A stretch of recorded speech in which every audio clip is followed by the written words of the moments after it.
सच्चिदानंदरूपाय विष्णुपत्याय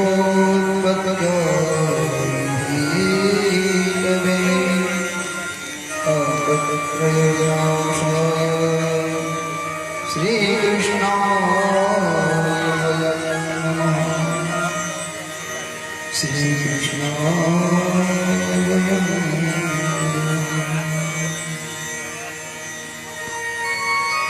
श्री बिहारी की जय। श्री राधा रानी की जय। कृष्णानंदी की जय। नंद के लाल की जय। गोवर्धन महाराज की जय। आज के आनंद की जय। इस यज्ञ में भाग लेने वालों की जय। श्रोता वक्ता समाज की जय। उपस्थित सभी शरीर की जय। यज्ञ बनाने वालों की जय। यज्ञ में सहयोग करने वालों की जय। घर पे रहने कथा सुनने वालों की जय। हर हर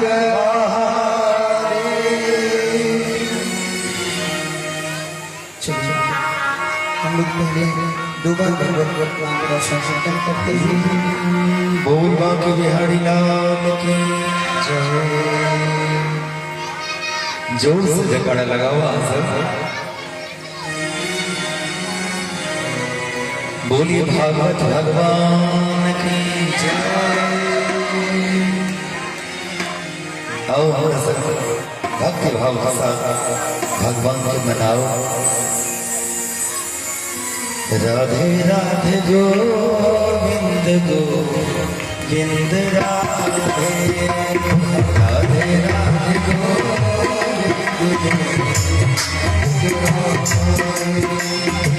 राधे राधे गोविंद राधे। राधे राधे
गोविंद राधे गोविंद राधे।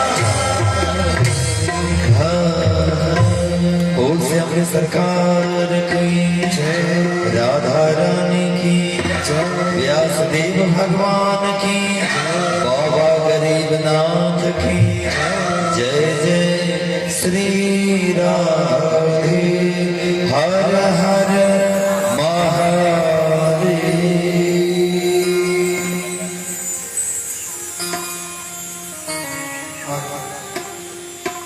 कल हम लोग कथा श्रवण किए थे, गोवर्धन महाराज का पूजन हुआ।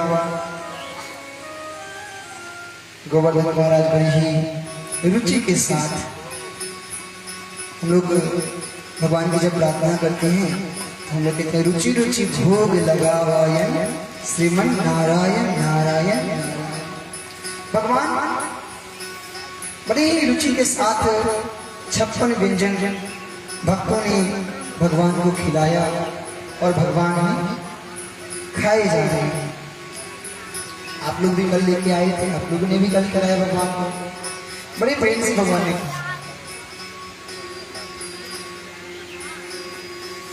जब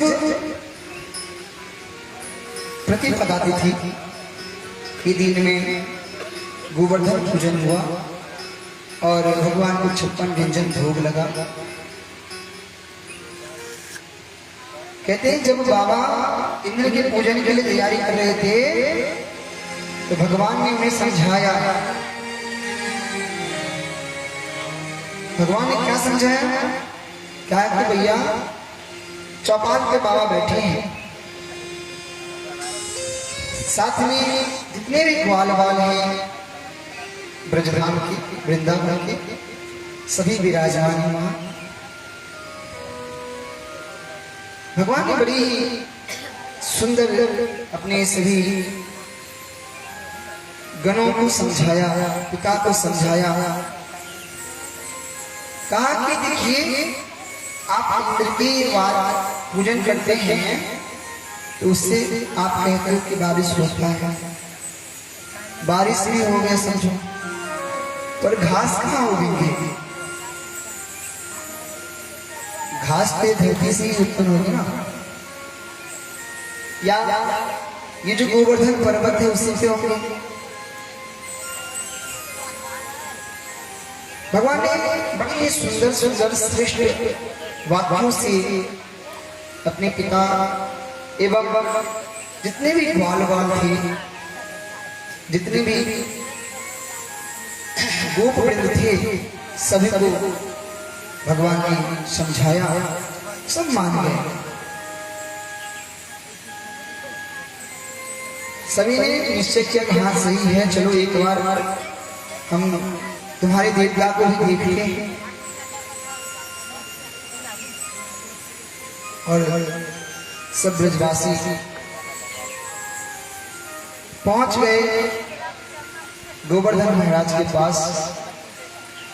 उनका अब कोई समझ ही नहीं पा रहा भैया भगवान है कहाँ।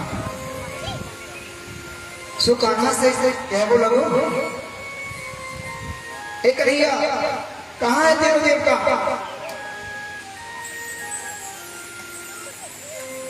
मुझको बताई दो तेरे देवता कहाँ है? कन्हैया क्या अरे आप लोग देख नहीं रहे? ये जो 7 कोस का पर्वत दिख रहा है ना, गोवर्धन जो दिख रहा है, ये तो मेरे देवता है। अच्छा देखो पूजा कैसे, हम इसका पूजन कैसे करेंगे? कहा कि कोई नहीं, आप जल लेके आओ, भगवान का स्नान करवाओ और फिर भगवान को जिमाओ। अरे इतने बड़े हैं, कैसे स्नान करवाओ?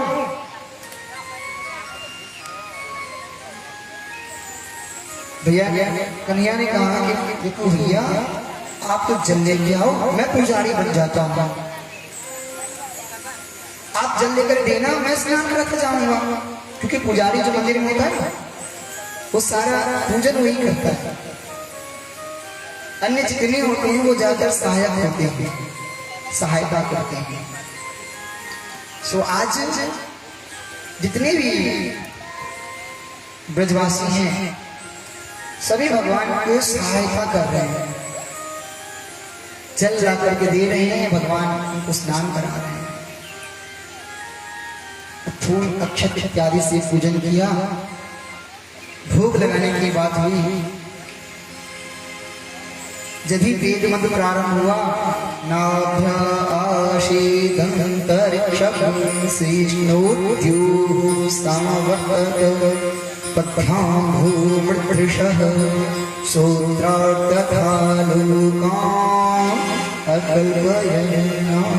सो तुरंत भगवान प्रकट हो गए। बोलिए गोवर्धन महाराज की। बड़ी सुंदर सी स्वरूप में गोवर्धन महाराज प्रकट हुए और आप लोगों ने कल झलकी दिया कि इतना सुंदर था। मैं तो यहाँ से मुझे दिख नहीं रहे थे, इतना विशाल है फिर भी मुझे नहीं दिख रहे थे। लग रहा है बीच में ना वृक्ष का वो छांव है जिससे दिख नहीं पाया। देखो जयकार जब लगे, जब भी हम जयकार लगाए, चाहे हमारे भैया लोग जयकार लगाए तो जयकार में हाथ उठा कर जयकार लगाए। दूसरा, जब भी कीर्तन हो या भजन हो तो आप भी ताली बजाते रहे। क्या है, एक कथा है, एक सत्संग में पहले तो एक सेठ जी थे जो सेठ जी कभी सत्संग करते नहीं थे, कभी सत्संग नहीं करते थे। अगर कहीं भी आज जैसे आपके गांव में पूरे हर जगह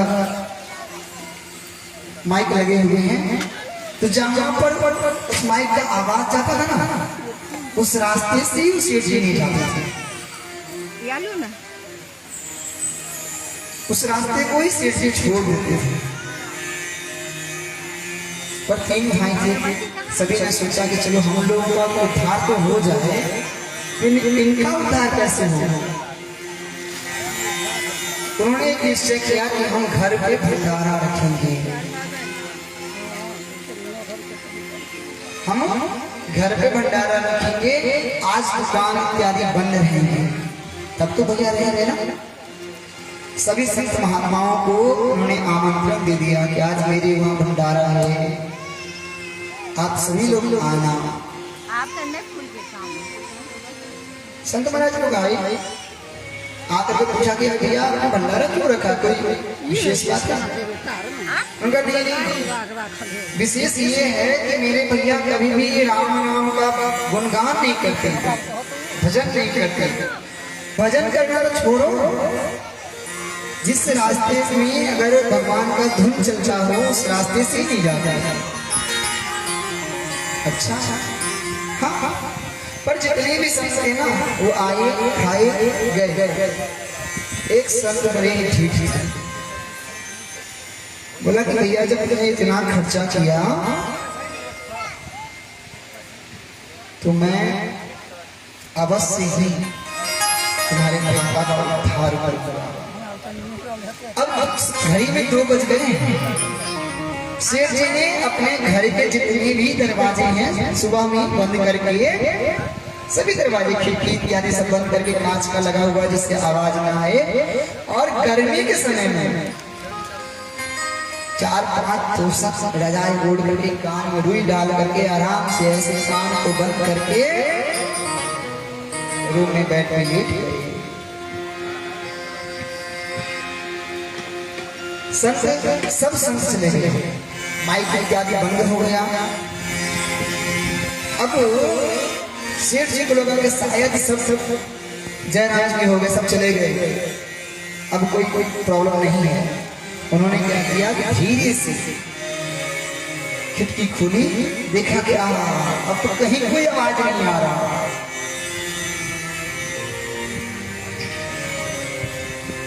अब क्या किया, कान से आराम से गाया, गेट खोला। क्यों गेट खोला? कि महात्मा गेट में खड़े थे, आज तो छोड़ेंगे नहीं। और यूं कूद के उनके सीने पे बैठ के आराम से बैठा, कान बोला जय बोलिए श्री सीताराम महाराज की।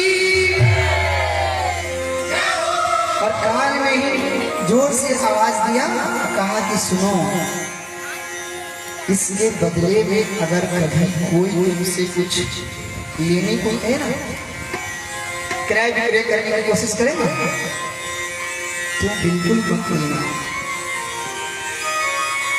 एक समय हुआ सेठ जी का, जयराम जी की हो गया, गोविंदाय नमो नमः। सेठ जी पहुंचे कहाँ? यमराज जी के पास। यमराज ने चित्रगुप्त को कहा कि देखो इसके खाते में कुछ पुण्य हो तो उसका फल कर। प्रभु इसके खाते में तो एक भी पुण्य नहीं है, ये तो कभी भगवत नाम सुना भी नहीं है। अच्छा नहीं तो विश्वनाथ महाराज फिर कहते एक बार से चुप को जब फिर से चेक किया गया, यमराज के वहां खाता सबका खुला है, वो मैं हूं या आप हो, तैयार है ना? आपको भी इस चीज का सामना करना पड़ेगा। और यमराज ने कहा कि फिर से देखो। जब देखा गया, एक बार धोखा से किसी संत ने इसके सीने पे बैठ करके सीताराम की जय कर दिया। अच्छा, और इसका फल क्या भैया? महाराज जी इस खाते में तो ये नहीं बता रहा कि इसका फल क्या होगा। ब्रह्मा जी के पास गए, ब्रह्मा बोले भैया मुझे भी नहीं पता इसका फल। शिव के पास गए, शिव जी ने कहा कि ये तो जिसका नाम है वही बता, मुझे भी नहीं पता। जब नारायण के पास में पहुंचे हैं तो नारायण ने कहा कि अच्छा ऐसा है क्या? हाँ। इसी से पूछो कि उसको क्या चाहिए। उससे पूछा गया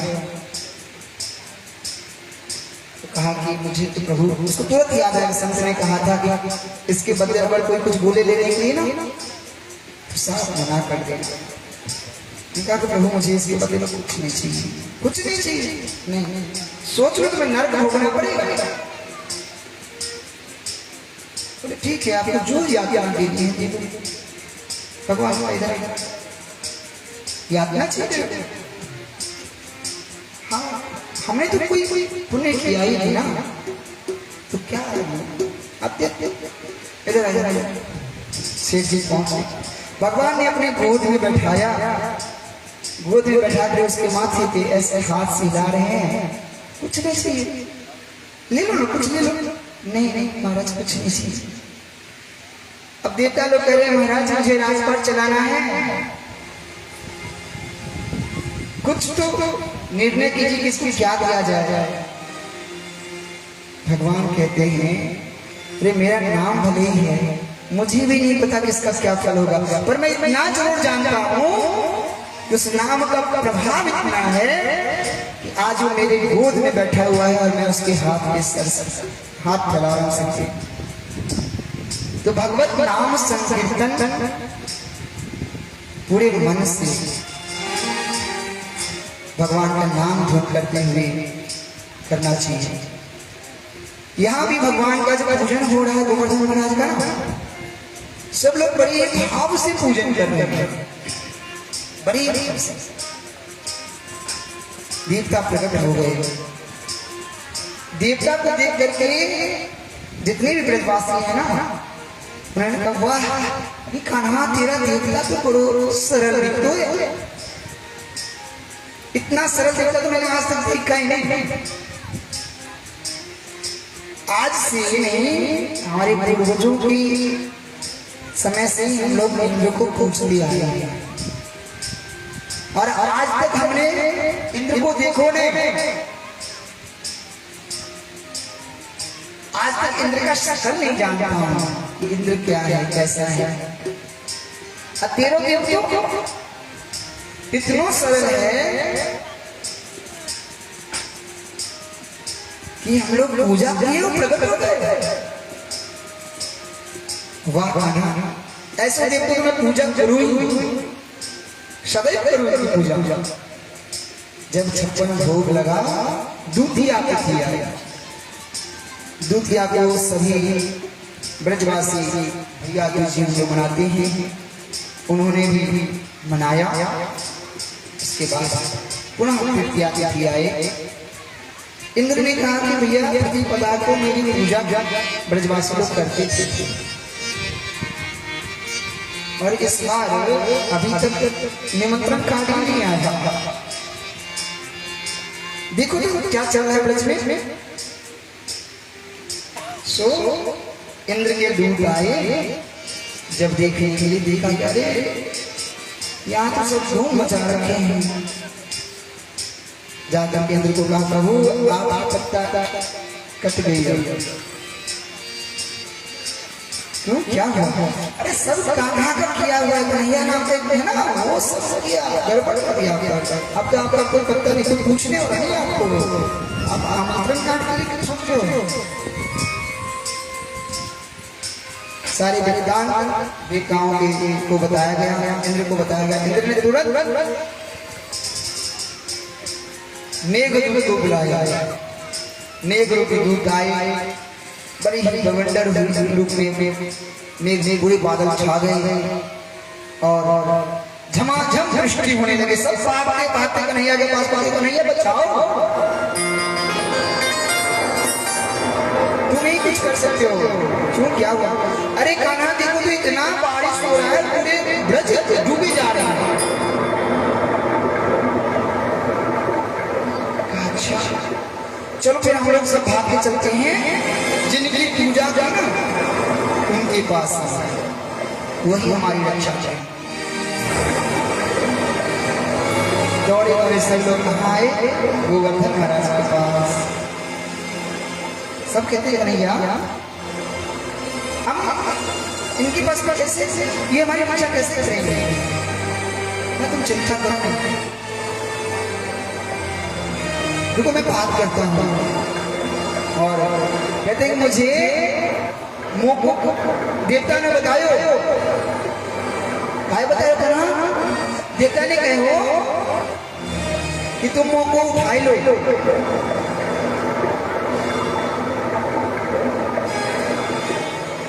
जितने ब्रजवासी हैं कहते हैं अच्छा करा, ऐसा देवता ने कहा। हाँ अभी जस्ट करा, तो चिंता मत कर, तू बस थोड़ा पीछे से हम लोग हैं। हमारे बीच में हमारे सजग भैया बैठे हैं। जब हम लोगों ने कथा का आयोजन हुआ और प्रारंभ हुआ, यहाँ व्यवस्था प्रारंभ हुई, हमारे सजग भैया ने कहा चिंता नहीं है, सब हो जाएगा।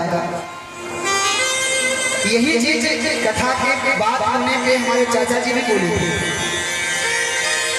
कि अपने पास मेला लगाने की सारी व्यवस्था है। मेला लगाने के लिए अपने पास सब व्यवस्था है, चिंता करने की बात तो है नहीं। प्रभु चाहेंगे हो जाएगा। आज देखिए हम लोग छठे दिन की कथा में पहुंच चुके हैं, कल कथा का विश्राम होगा। देखिए कथा में कोई जरूरत नहीं है कि हमें आमंत्रण मिले, कोई जरूरत नहीं है कि कोई चर्चा मांगने के लिए आए तो हम सहयोग करें। कोई ये भी जरूरत नहीं है कि कोई मुझे बोले कि भैया ये सहयोग करो। हमारे कलाकार को तो भगवान पे चढ़ाओ। अरे भगवान तो भाव इच्छा दिए, बता भगवान तो भाव के देते हैं। आपकी जैसी भावना रहेगी ना, भगवान उसी प्रकार उसको स्वीकार करेंगे। यहाँ पर भगवान कृष्ण कहते हैं कि मैंने महाराज से बात कर लिया, देवता से बात कर लिया। उन्होंने कहा कि मुझको उठाई लो और सभी इसमें समाये जाए। पहले तो जितने भी ब्रजवासी थे सोचे कि भैया इतनी बड़ी पर्वत को उठाए कौन? सब लोग ऐसे सोचे फिर कहा कोई नहीं कन्हैया तुम चिंता मत करो, तुम अकेला मत समझना अपने आप को। मैं कन्हैया ने गोवर्धन भाई साथ में जितने भी गोप थे सभी ने अपना, किसी ने अपना कंधा लगाया, किसी ने लाठी लगाया, किसी ने अपना हाथ लगाया।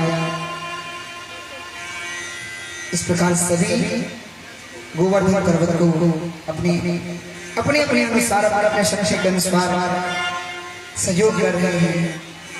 समय बीतता गया, कहते हैं कि 7 दिन तक मात्र कंगुली अंगुली पे भगवान कृष्ण जो है उस गोवर्धन को उठाए। 7 वर्ष के कान्हा 7 दिनों तक उस पर्वत को उठाया। और पर्वत में कैसा है 7 कोस एक दिन का नहीं, देखो 7 का बहुत महत्व है, 7 दिन भी होते हैं। उठाए रहे, अब वो जितने भी ब्रजवासी हैं ना वो सोच रहे हैं कि भाई हमने, मेरे में इतनी शक्ति है, आज तक मुझे पता ही नहीं था।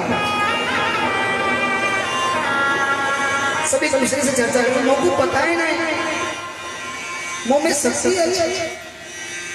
काना पड़ा रहे, इसीलिए तो मैं बोल रहा था कि माखन श्री बेचो ने, मथुरा भेजो ने, खाबो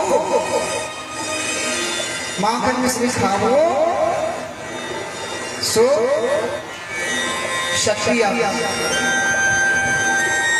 माखन मिश्री जब खाओगे ना तो तुम्हें शक्ति है। और मैंने माखन चोरी को बहुत माखन गिरा है ना, यही शक्ति आज काम होना है। सब ब्रजवासी समझ गए, हाँ बात कुछ सही से है। बार बार समझ गए, अरे कन्हैया मैं तो बहुत शक्तिशाली हो गया। एक दिन सभी गोपवृंद कहते हैं कन्हैया मुझे एक चीज समझ नहीं आता। अन्ना बोले क्या? देखो भगवान अपने भक्तों की सभी कामनाओं को पूर्ण करते हैं, सभी प्रश्न का उत्तर देते हैं। क्या नहीं समझ आ रहा? बोले मैं देख रहा हूं इतने दिनों से शासन होने वाले हैं, मैं देख रहा हूं कि मैं हाथ दे रखा हूं फिर भी हाथ जब दुखता तो मैं कंधा लगाता हूं। अरे भैया कहीं किसी और को परेशानी हो जाए, जब कंधा दुख जाता है, हाथ दुख गया, कंधा दुख, कभी कभी सर लगा लेता हूं। जब सर दुख जाते हैं ना तो अन्य कोई को छोड़ करके थोड़ा सा रेस्ट कर लेता हूँ। पर तुमको देख रहा हूं कि तुम ऐसे 7 दिनों से सिर्फ कनिष्ठिका अंगुली के ऊपर इस पर्वत को उठाए रखे हो। सो तुम भी थोड़ा सा रेस्ट कर लो, आराम कर लो।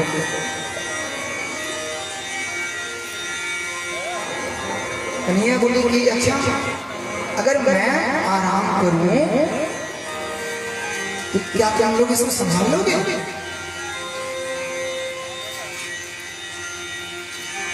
गोपवृंद कहते हैं दारी के तुमको कल लगो है, तुमने एक अंगुली को उठा रखो है। अरे अरे पूरे ब्रजवासी मिल करके गोवर्धन को उठा के रखे हैं। कन्हैया ने कहा अच्छा सो तो मैं कहूँ थोड़ा आराम कर लो। कहा ठीक है तुम कहते हो तो मैं आराम कर लूँ। जो ही अपनी उंगली को हल्का सा नीचे किया, जितने गोपवृंद डंडे लगा कर रखे थे ना सबके डंडे टूट गए। अरे कन्हैया बचाओ बचाओ। कन्हैया बोला अरे मैंने तो बोला आराम कर लो, अब मैंने तो छोड़ा भी नहीं अभी तो थोड़ा सा उंगली नीचा दिया।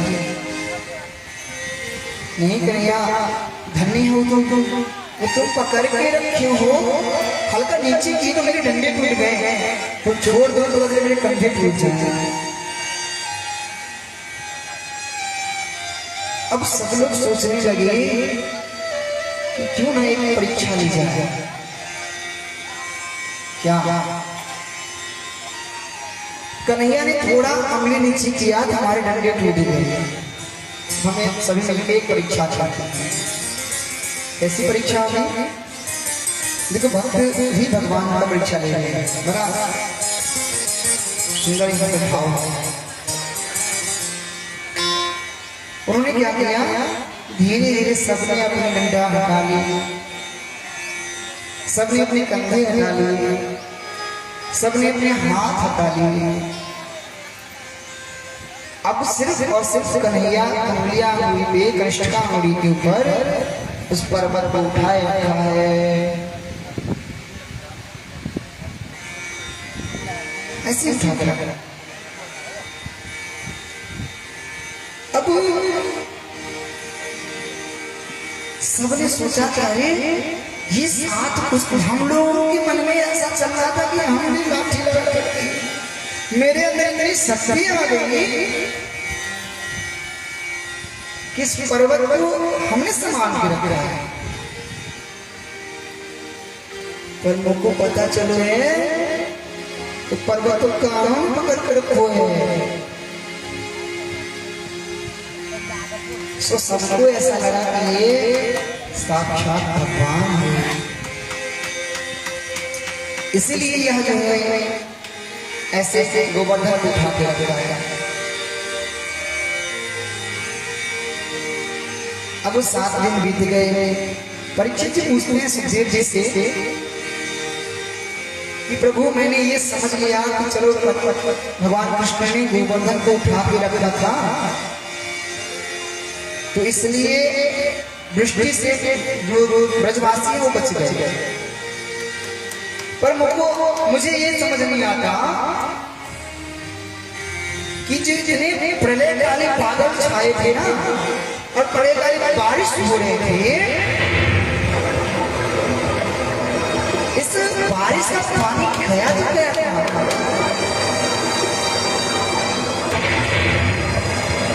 भगवान ने कहा, सुखदेव जी ने कहा परीक्षित को, परीक्षित ये रामावतार की कथा है।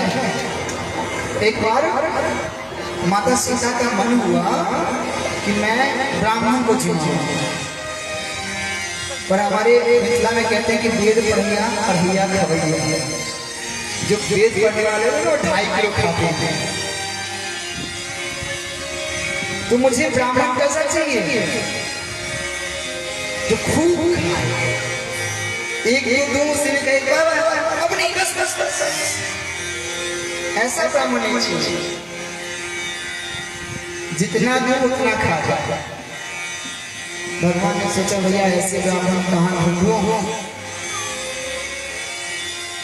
और वो पहुंच गए अगस्त मुनि के पास। अगस्त मुनि को आमंत्रण दिया। अगस्त मुनि जी आए, आकर के भोजन प्रारंभ हुआ। माता रानी ने अपने हाथ से, माँ जानकी अपने हाथ से भोजन बनाई थी और अगस्त मुनि को खिलाना प्रारंभ किया। अगस्त जी खाते गए कहा ऐसा है कि रसोई में जितने बने थे सब जयराम जी की हो गई। अब मैया सोच रहे हैं, राम जी ने पहले कर रखा था कि भाई अगर ब्राह्मण ऐसा आए तो तुम मुझे मत बुलाना कि कुछ परेशानी हो तो सलट लेगी, तो मैं उनको तो कह नहीं सकता, कहूँ तो किसको। इधर फिर से पकवान बनी जा रहे हैं, अगस्त मुनि को मिले जा रहे हैं, खाए जा रहे हैं। भगवान शिव को माता ने आह्वान किया। मैया ने भगवान शिव की प्रार्थना की, कहे कि हे प्रभु आप मेरे इष्ट के ईश हैं, आप मेरे भी ईश हैं, मेरी लज्जा को बचाना। और भगवान शिव एक ब्राह्मण के रूप धारण करके आए, फटाफट 2-3 बोला भैया मुझे भूख लगा है, लक्ष्मण जी बोला अंदर भंडारा चलना चाहिए। मैया के पास में जब आई, बोला मैया मुझे भूख लगा है, कुछ खाने को दे दो। तो मैया सोचे अरे बाप रे, एक तो संभल नहीं रहा, दूसरे ब्राह्मण भी आ गया। फिर भी मने मन सोचा और एक दिन दिए खिलाया। ब्राह्मण शिव के स्वरूप से ब्राह्मण के 2 पूरी खाए और 2 पूरी खाकर के ढिकार मार के उठ गए। और ऐसा नियम है कि अगर एक पात में बैठ करके आप खा रहे हो ना और एक कोई अगर उसमें से उठ जाता है तो बाकी जो बैठ कर खा रहे हैं वो उसमें जूठन खाता है। अब सो अगस्त मुनि ने सोचा कि भैया अब अगर मैं खाऊं तो मैं तो जूठन खाऊं। अरे कैसा ब्राह्मण है ये? अगस्त मुनि बोल रहे कि कैसा ब्राह्मण है? आया बैठा तो खाया भागा। मैया समझ गई ये कोई नहीं भगवान शिव थे। अब अगस्त ने अपने हाथ धुले, कहा कि पानी किधर मिलेगा? मैया प्रार्थना करके बोलती है प्रभु पानी आगे मिलेगा। आए राम जी के पास, कहा कि प्रभु मैया इधर मुझे भोजन तो हो गया, पानी पीना है, पानी पीना। राम जी कहते हैं कि ब्राह्मण देव मैं आपको अभी पानी नहीं पिलाऊंगा। क्यों? आपको समुद्र सोचने वाले हो। समुद्र शोकितो येन समय गस्तु प्रशीदतो। तर्पण करते हो मैं ये बोलूं है ना, अगर तो समुद्र को सूखने वाला है तो मैं जब कृष्ण अवतार में आऊंगा और गोवर्धन पर्वत को उठाऊंगा, वहां पे आप आ जाना और उसमें जितने पानी मिले सारा पानी आप पी जाना। सुपरीक्षित ये जितने भी दृष्टि हुए ना, पानी जितने भी निकले ना सारा पानी अगस्त में पी गए।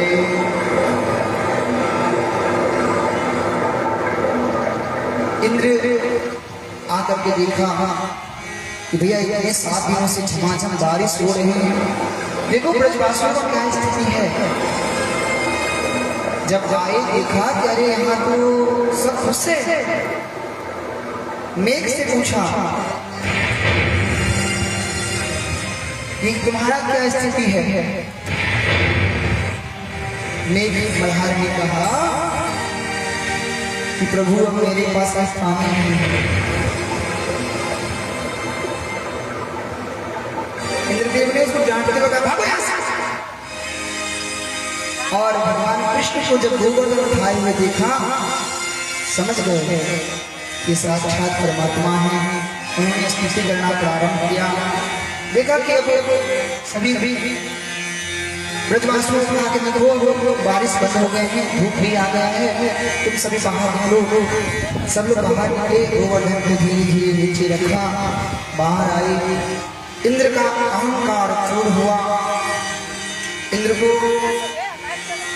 बहुत सर्वसम्मत होकर के भगवान से प्रार्थना किया, क्षमा मांगा।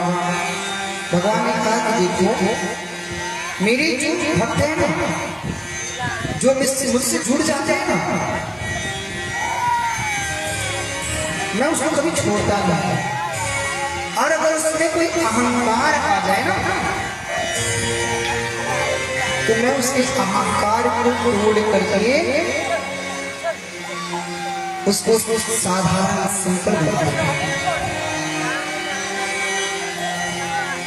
इसलिए तुम जाओ, तुम ऐसे हमारे संकल्प करो, ऐसे भ्रम में न पड़ो, हमारी चिंतन करो।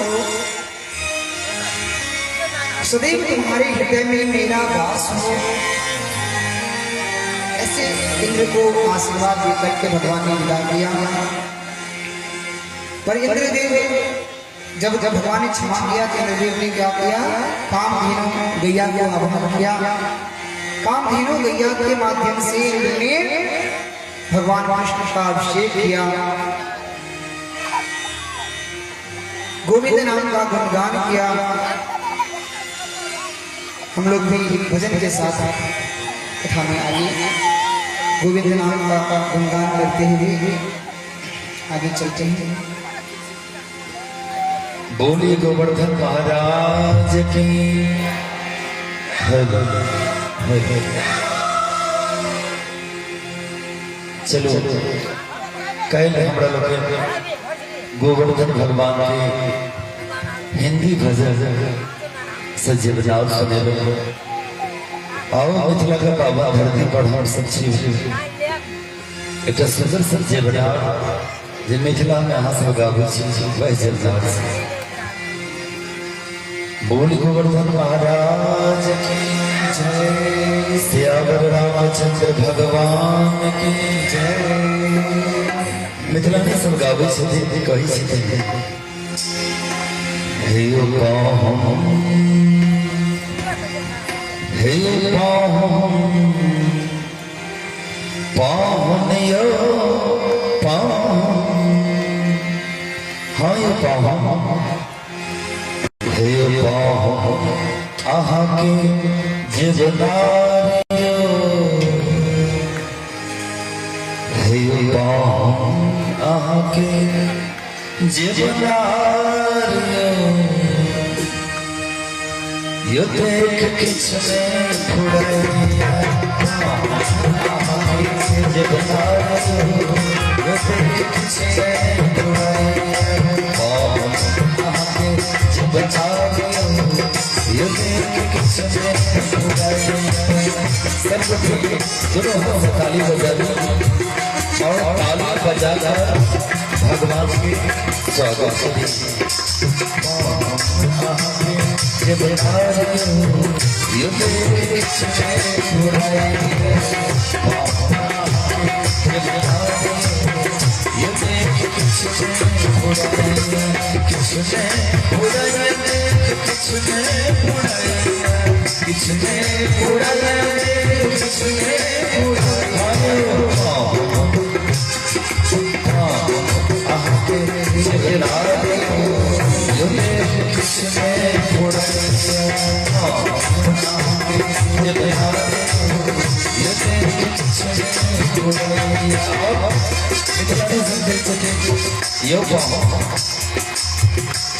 मिथिलांचल के लोग सब कहे मिथिला के ई चीज प्रसिद्ध है तो वो चीज प्रसिद्ध है। अब हम सब प्रसिद्ध है तो हमरो नहीं बुझल है और कहे भाव के व्यक्त करे। कंद पुष्प सन भात लगैया कंद पुष्प सन कंद पुष्प सन भात लगैया कंद पुष्प सन भात लगैया रहे रखता